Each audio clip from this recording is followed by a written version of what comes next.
Welcome to my YouTube channel SSC general. यहाँ पर आज हम सीपीओ के बारे में बताएंगे कि सीपीओ की स्ट्रेटजी होती क्या है। सीपीओ सेंटर का एग्ज़ाम होता है जिसका सिलेबस बहुत सिंपल है। 50 नंबर्स का मैथ्स आता है, 50 नंबर्स की इंग्लिश आती है, 50 नंबर्स की रीजनिंग आती है, 50 नंबर्स की जीएस आती है।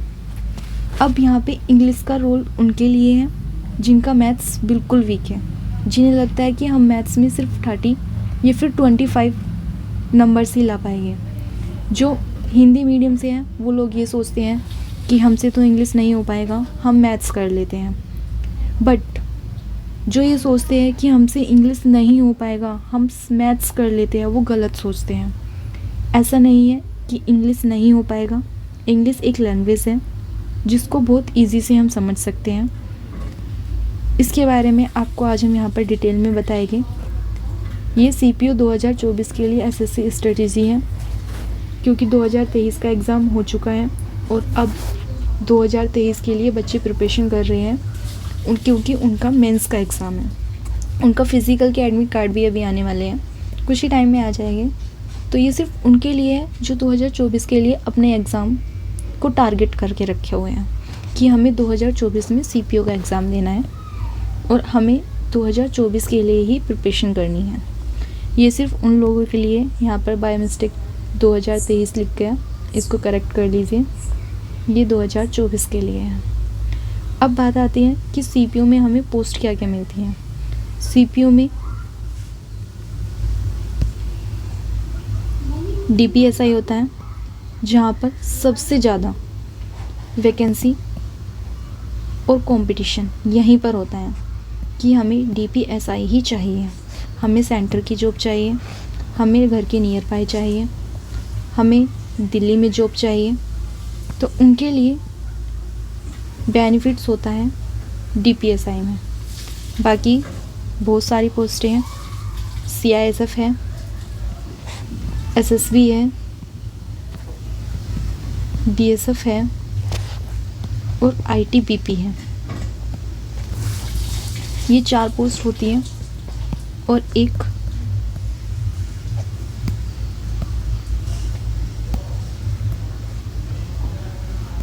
पोस्ट डीपीएसआई की होती है।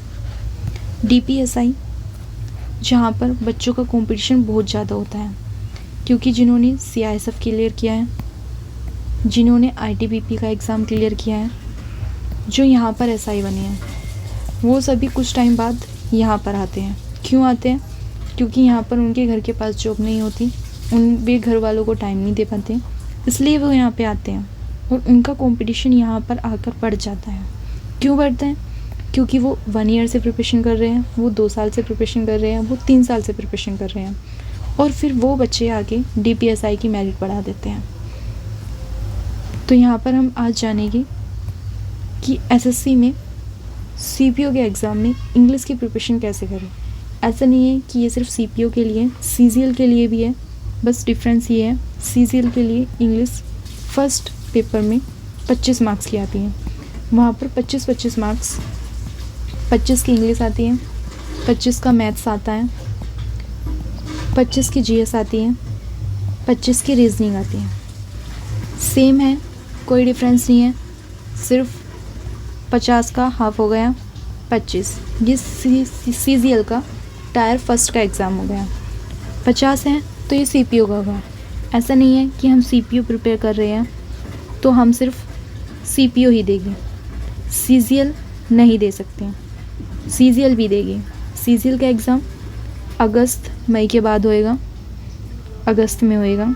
नोटिफिकेशन आ गया है, सीजीएल का कैलेंडर भी आ गया है।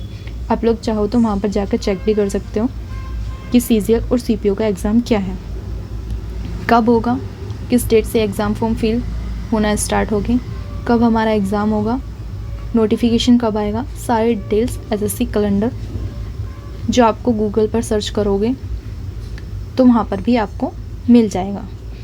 ऐसा नहीं है कि गूगल पे सर्च नहीं करोगे तो हमें नहीं मिल पाएगा, वहाँ पर भी मिल जाएगा। एसएससी का कैलेंडर एसएससी की साइट पे मिल जाएगा और यूट्यूब पर भी आपको मिल जाएगा, काफ़ी वीडियो बनी हुई है। एसएससी सीपीओ की, एसएससी कैलेंडर की, एसएससी सीजीएल की सबसे ज़्यादा वीडियो बनती है क्योंकि सीजीएल में कंपटीशन बहुत ज़्यादा होता है। दोनों का सिलेबस सेम होता है, सिर्फ कुछ मार्क्स का डिफरेंट होता है। और टायर फर्स्ट और टायर सेकंड, सीजीएल में टायर फर्स्ट में 25-25 नंबर के आते हैं और सीजीएल सीपीओ में टायर सेकंड सिंगल इंग्लिश का एग्ज़ाम होता है। सिंगल इंग्लिश, यहाँ पे कोई ये नहीं है कि हमारी जीएस आएगी। ये 200 मार्क्स का होता है और जिसका ये एग्ज़ाम क्लियर होता है वो ही सीपीओ ज्वाइन कर पाता है। क्यों कर पाता है? क्योंकि फ़र्स्ट एग्ज़ाम तो बहुत से बच्चे निकाल देंगे, फिर फिज़िकल भी बहुत निकाल देंगे। कुछ पर जो सीजीएल की प्रिपरेशन कर रहे हैं उनका फ़िज़िकल नहीं हो पाएगा, क्योंकि बहुत से लोग हैं जो फ़िज़िकल में इतने अच्छे नहीं होते, तो वो फ़िज़िकल से बाहर हो जाते हैं, फ़िज़िकल से आउट हो जाएंगे। मेरिट यहाँ पे कम हो जाती है। सिर्फ 70% बच्चे बचते हैं फिज़िकल तक आने में। 75 में से 60% बच्चे हैं जो बचते हैं इंग्लिश के एग्ज़ाम के लिए, जो टायर सेकंड एग्ज़ाम होता है एसएससी सीपीओ में, जहाँ पे 200 नंबर्स की इंग्लिश आती है। तो मेन चीज़ है कि सीपीओ में 200 नंबर की इंग्लिश आती है।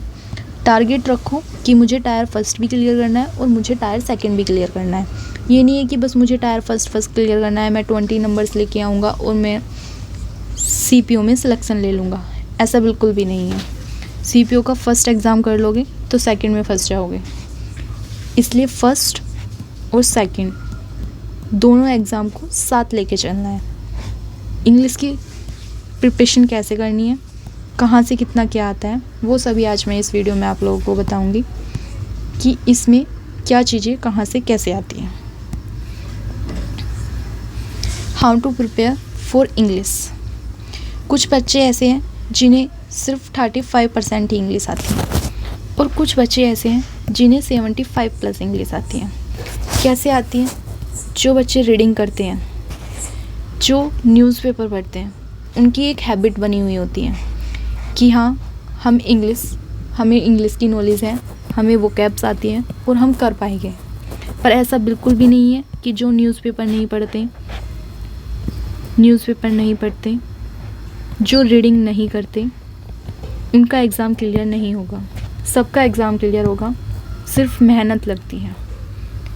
कोई बच्चा 3 महीने में मेहनत करके भी एग्ज़ाम निकाल देता है और कोई बच्चा पूरी साल मेहनत करता है तब भी उसका एग्ज़ाम नहीं निकल पाता। क्यों नहीं निकल पाता? क्योंकि वो कंसिस्टेंस नहीं रह पाता। ऐसा नहीं है कि हम आज प्रिपेयर कर रहे हैं और हम इसे प्रिपेयर करते करते एक दिन ब्रेक ले लें, फिर 10 दिन होफ करें, फिर से हम पढ़ना स्टार्ट करें, तो जहाँ से स्टार्ट किया है ना वहीं पर ही आ जाओगे। इसलिए कंसिस्टेंसी बहुत ज़रूरी होती है, कंसिस्टेंसी रख के ही पढ़ना होता है। फर्स्ट चीज़, सबसे पहले सीपीओ के सेक्शनल मॉक देना है, पैटर्न देखना है कि पैटर्न होता कैसे है, एनालाइज करो कि पैटर्न एग्ज़ाम का पैटर्न कैसा है, देखो कि हमें एग्ज़ाम में आता क्या है। एक टेक्स्ट बुक ऐप होती है, टेक्स्ट बुक की एक ऐप है जहाँ पर आप टेस्ट दे सकते हैं और एग्ज़ाम को एनालाइज कर सकते हैं कि हमें कितना आता है और क्या क्या हम इस एग्ज़ाम में कर सकते हैं। टेक्स्ट बुक पर सेक्शनल मॉक तो 2022, 2021, अगर 2023 के अवेलेबल हो तो बहुत अच्छी बात है कि हाँ हमारे 2023 के मार्क्स अवेलेबल हैं और हम 2023 के मार्क्स देखेंगे, पैटर्न देखेंगे, मॉक को दो और फिर देखो कि हमारे मार्क्स कितने आए हैं। जब आप मॉक दोगे तभी एनालाइज होगा कि हाँ हमें मॉक में कितना आता है। मॉक में किसी के 4 नंबर भी आएंगे, किसी के 10 नंबर भी आएंगे, किसी के 20 नंबर भी आएंगे और किसी के 35 नंबर भी आएंगे। जिन बच्चों के 35+ नंबर हैं उन बच्चों के लिए भी बताएंगे कि उन्हें कैसे प्रिपरेशन करना है और उन्हें ये 45 में कैसे कन्वर्ट करना है, वो भी बताया जाएगा। तो सबसे पहले क्या करना है, आपको सेक्शनल मॉक देने हैं। ये नहीं है कि एक सेक्शनल मॉक दिया, 2 सेक्शनल मॉक दिए, 3 सेक्शनल मॉक दिए। आप लोगों को मैक्सिमम 6 सेक्शनल मॉक देने हैं। 1 या 2 से काम बिल्कुल भी नहीं चलेगा, इनसे काम बिल्कुल भी नहीं चलेगा। आपको अपनी मिस्टेक नहीं पता चल जाएगी, आपको ये नहीं पता चल पाएगा कि आपकी क्या मिस्टेक है, आपने कितना पढ़ा है। तो वो सब चीज़ें जो पता चलेगी वो सिर्फ 6 सेक्शन में मुक्त दिए जाएंगे, तब आप लोगों को पता चलेगा कि हमें कितना आता है। अब आप लोगों ने मॉक्स दिए, मॉक में आपको पता चला कि हाँ हमारे 45 प्लस नंबर्स आए हैं, हमारे 35 प्लस मार्क्स आए हैं, हमारे 25 मार्क्स आए हैं, हमारे 2.5 मार्क्स आए हैं, और किसी किसी के माइनस में भी जाएंगे। तो ऐसा नहीं है कि जिसके माइनस में जाएंगे वो सीपीओ का एग्ज़ाम क्रैक नहीं कर पाएगा, वो भी सीपीओ का एग्ज़ाम क्रैक कर पाएगा, क्योंकि अभी 150 प्लस डेज़ हैं। और जो बच्चा कंसिस्टेंस है, जिसको है कि हाँ मुझे 2024 में जॉब लेनी है, वो बच्चा यहाँ पर अपने मार्क्स इम्प्रूव कर पाएगा। करना क्या है, write your weak topics. Mocks देने के बाद देखो कि हमारी वोकैब वीक है, हमारी ग्रामर वीक है, या फिर हमें रीडिंग नहीं कर पाते, हम इंग्लिश की लैंग्वेज को समझ ही नहीं पाते, हमें इंग्लिश की लैंग्वेज समझ ही नहीं आ रही कि भाई लिखा क्या है, हम एरर्स फाइंड नहीं कर पा रहे, हम में ग्रामर्स में कुछ नहीं पता कि क्या चीज़ें कहाँ पे हैं, आर्टिकल्स का नहीं पता, वर्ब्स नहीं पता, सेंटेंस अरेंज कैसे करनी है वो नहीं पता, फिलअप नहीं पता, कॉम्प्रिहेंशन हमसे रीड नहीं हो पा रहा, हमें समझ नहीं आ रहा कि हम क्या पढ़ रहे हैं, हमें 2 से 3 वर्ड्स की हिंदी भी हमें नहीं पता। तो वो सब हम यहाँ पर जानेंगे कि कैसे करना है। सबसे पहले देखते हैं topic wise weightage. Topic wise weightage vocab last time 2022 में 32 क्वेश्चन आए थे जो वोकैब से थे। 2023 है, इसे 23 कर लीजिए। 2023 में 30 क्वेश्चन आए थे और 2022 में भी 32 क्वेश्चन आए थे सिर्फ वोकैब से, और 2020 में 25 क्वेश्चन आए थे वोकैब से। तो मेन टारगेट्स क्या है कि हमें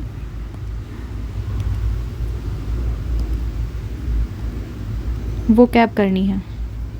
वोकैब अच्छी कैसे होएगी, रीडिंग हैबिट्स, जिसकी रीडिंग्स अच्छी हैं उसकी वोकैब्स भी अच्छी होएगी।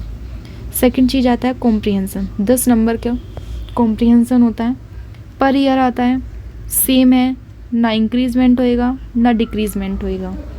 10 है, 10 का ही आएगा, ना कुछ घटेगा ना कुछ बढ़ेगा। 10 नंबर्स हैं, 10 में से हमें 5 को हम तुक्के से भी लगा सकते हैं कि हाँ भाई हमारे 5 क्वेश्चन तुक्के से हो गए, बट ऐसा नहीं है। ये बिल्कुल गलत है कि 5 क्वेश्चन कॉम्प्रिहेंशन में आप तुक्के से कर पाओगे, बिल्कुल भी नहीं कर पाओगे। थर्ड चीज़ आती है ग्रामर। ग्रामर से 50 क्वेश्चन आते हैं।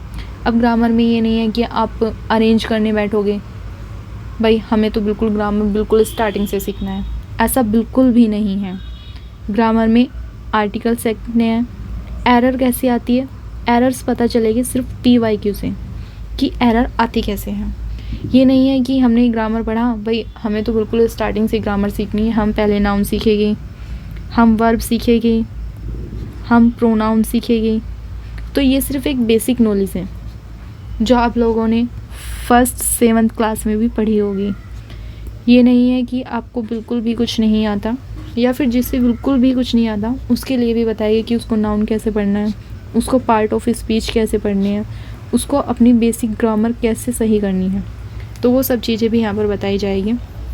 अब आ जाते हैं हमारी वोकैब पर। वोकैब, कॉम्प्रिहेंशन और ग्रामर, ये सब अच्छी किस चीज़ से होएगी, ये सारी चीज़ें डिपेंड करती हैं हमारी रीडिंग स्किल पर।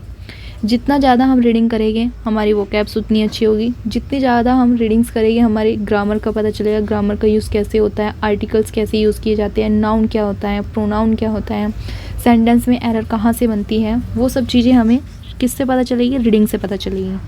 कॉम्प्रिहेंशन डिपेंड 100% कॉम्प्रिहेंशन डिपेंड करता है हमारी रीडिंग स्किल पर कि हमने रीडिंग कैसे किया है। हमें कितनी नॉलेज है कि हम कॉम्प्रिहेंशन में अपने 10 में से 9+ क्वेश्चन सही कर पाए या फिर 8+ क्वेश्चन हम सही कर पाए। तो वो सारी चीज़ें हमारी डिपेंड करती हैं हमारी रीडिंग स्किल पर। आप मॉर्निंग्स में सिर्फ 1 आवर्स स्टडी करो रीडिंग की, कोई भी नोवेल उठा लो, कोई भी नोवेल यूज़ कर लो। न्यूज़पेपर, जो बच्चे कह रहे हैं कि हम तो न्यूज़पेपर पढ़ेंगे, तो बिल्कुल गलत है। उन्हें न्यूज़पेपर नहीं पढ़ना है, क्योंकि अगर आप न्यूज़पेपर पढ़ोगे तो मैक्सिमम आपको 3 से 4 घंटे लग जाएंगे आपको सिर्फ न्यूज़पेपर पढ़ने में। और अगर आप 3 से 4 घंटे अभी से अपना वेस्ट करना स्टार्ट कर दोगे, ऐसा नहीं है कि न्यूज़पेपर जो पढ़ेंगे उन्हें नॉलेज गेन नहीं होगी या फिर उनका एग्ज़ाम क्लियर नहीं होगा, क्लियर होगा और बहुत अच्छे से क्लियर होगा। पर क्या है, हमारे पास टाइम की कमी है, हमारे पास टाइम नहीं है, हमारे पास सिर्फ 150 डेज़ हैं। इन 150 डेज़ में हमें अपना स्कोर 180+ करके जाना है। ये नहीं है कि हमें सिर्फ आज हमने न्यूज़पेपर पढ़ लिया, कल हम कुछ और पढ़ेंगे, कल हम नोवेल उठाएंगे, परसों को कुछ और पढ़ेंगे और फिर 3 दिन बाद हम अपनी स्टडी को बुक बंद करेंगे और कहीं मेज़ पर जाके रख देंगे। तो ये बिल्कुल गलत है, ऐसा नहीं करना है। इंग्लिश एक लैंग्वेज है, इसको सीखनी पड़ती है, इसके लिए डेली हमें रीडिंग स्किल करनी पड़ेगी। अब आ जाते हैं, बहुत से लोग सोचते हैं कि ब्लैक बुक से हम वोकैब कर लेते हैं, वॉल्यूम फर्स्ट से हम ग्रामर्स के रूल पढ़ लेंगे और पिनाकल से हम अपनी PYQ लगा लेंगे और देख लेंगे कि हाँ हमें कितना आता है और हमें कितना नहीं आता और हम अपने 50+ में से कितने मार्क्स लेके आएंगे, 45 हम इंक्रीज़ कर पाएंगे नहीं कर पाएंगे। तो वो सब अब यहाँ पे पता चलेगा कि हमारा एजेंडा क्या रहेगा। आ जाते हैं सबसे पहले हम वोकैब पर। वोकैब के लिए ब्लैक बुक सबसे बेस्ट है, सबसे बेस्ट, जिसे बोलते हैं 100+ बेस्ट। उसके लिए हमारी सिर्फ क्या है, ब्लैक बुक। अब कुछ लोग कहेंगे कि हमें तो नीतू मैम की बुक में भी वॉल्यूम फर्स्ट में लास्ट में सबसे लास्ट में जाके वोकैब दी हुई है, वहाँ पे भी 100+ 2500+ वोकैब दी हुई है, तो हम वहाँ से कर लें। तो वहाँ से भी कर सकते हैं, ऐसा नहीं है कि हम वहाँ से करेंगे तो हम वहाँ से नहीं कर पाएंगे, बिल्कुल कर सकते हैं। पर ब्लैक बुक मैं सिर्फ सजेस्ट करूँगी ब्लैक बुक के लिए। ये नहीं है कि इंग्लिश से नहीं होगा, नीतू मैम की बुक से बिल्कुल भी नहीं होगा, होगा। वहाँ पे भी सेम है, यहाँ पे भी सेम है, कोई डिफरेंस नहीं है, दोनों जगह बिल्कुल सेम है। यहाँ से करो या यहाँ से करो, बात एक ही है। सेकंड चीज़, जो लोग सोचते हैं कि हाँ हमें थोड़ा एक्स्ट्रा एफर्ट्स लगाना है और हमें अपनी इंग्लिश स्किल में 45+ मार्क्स लेके आने हैं, तो वो आ जाओ इंग्लिश माध्यम टेलीग्राम चैनल, जहाँ पे एक पैराग्राफ मिलता है डेली हमें। उसमें हमें वोकैब्स भी मिल जाती है, उसमें हमें कॉम्प्रिहेंशन भी मिल जाता है, उसमें PQRS भी मिल जाते हैं और काफ़ी चीज़ें हैं जो यहाँ पर मिल जाती है। तो अगर हम 3 आवर्स प्लस स्टडी इंग्लिश के लिए सोच कर चलते हैं, तो उसके लिए हमें 20 मिनट वोकैब करनी है और 30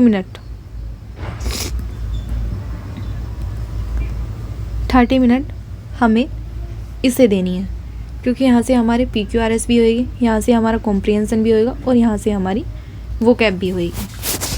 अब आ जाते हैं, जब हमने इतना सब कुछ कर लिया, हमने वोकैब भी पढ़ ली, हमने टेलीग्राम से ये सारी चीज़ें भी सीख ली, हमने नीतू मैम की वॉल्यूम फर्स्ट बुक से ग्रामर्स के रूल भी कर लिए। अब हमें भाई 30% हमें आ गया, तो अब 30% को हम कैसे देखेंगे कि हमें कितना आ गया और हमें क्या क्या सीखना है। तो उसके लिए सबसे बेस्ट बुक है पिनाकल की, जहाँ पर चैप्टर वाइज एरर भी है और यहाँ पर हमें मिक्स एरर का भी पता चलेगा। जो एरर्स हम बुक में यहाँ पर नहीं सीख पाएंगे, वो हमें PYQ से पता चलता है कि PYQ में कैसी कैसी एरर यूज़ हो रही है, तो वो सब कुछ पता चलता है हमें PYQ से। अब आ जाते हैं प्रिपेयर कैसे करना है। प्रिपरेशन के लिए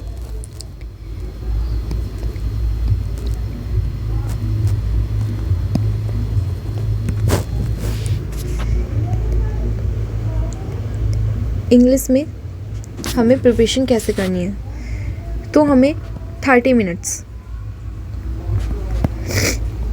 वोकैब के लिए देनी है, 20 minutes comprehension, cloze test. PQRS नहीं आते, अभी 2 साल से PQRS बिल्कुल भी नहीं आ रहे, तो PQRS हम बाद में करेंगे, अभी इसका कोई यूज़ नहीं है। अभी सिर्फ हमें कॉम्प्रिहेंशन और क्लोज टेस्ट और वोकैब, और थर्ड चीज़ आती है जिसे हमें 1 आवर्स रीड करना है डेली। क्या रीड करना है, तो हमें करनी है ग्रामर्स के रूल। कुछ बच्चे हैं वो सोचते हैं कि 120+ रूल्स की टेलीग्राम पर वीडियो पड़ी है या फिर वहाँ पर PDF पड़ी है और हम उससे जाके अपना 4 दिन में ग्रामर्स के रूल सीख जाएंगे, तो वो बिल्कुल गलत सोचते हैं। ऐसा बिल्कुल भी नहीं होगा। ग्रामर्स को हमें पढ़ना है, हमें सीखना है ग्रामर्स को। सेंटेंस में कैसे यूज़ करते हैं, क्लोज टेस्ट में कैसे यूज़ करते हैं, कहाँ पे हमारे आर्टिकल्स आते हैं, कहाँ पे हमारी वर्ब्स यूज़ होती हैं, कहाँ पर वर्ब की सेकंड फॉर्म यूज़ होएगी, कहाँ पर वर्ब की थर्ड फॉर्म यूज़ होएगी। तो वो सब चीज़ें हम जब बेसिक से करेंगे तभी चीज़ें हमें फाइंड आउट होगी। ये नहीं कि 120 रूल की हमने PDF पढ़ी और हमें इंग्लिश आ गई, ऐसा बिल्कुल भी नहीं होगा। तो ये हमारा आज का प्लान था जो मैंने आप लोगों को बता दिया। पढ़ना कैसे है वो सब चीज़ें हम बताएंगे। उसके लिए हमारा ये टेलीग्राम चैनल है, join Telegram channel SSC journey with Ayushi. Thank you watching for this video and welcome to my SSC journey. आप लोग चाहो तो इसे ज्वाइन भी कर सकते हो। ये हमारा टेलीग्राम चैनल है, ये आयुषी है।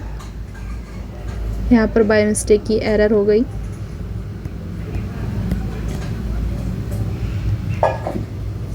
ये मेरा टेलीग्राम चैनल है, तो आप लोग चाहो तो यहाँ पे ज्वाइन भी कर सकते हो।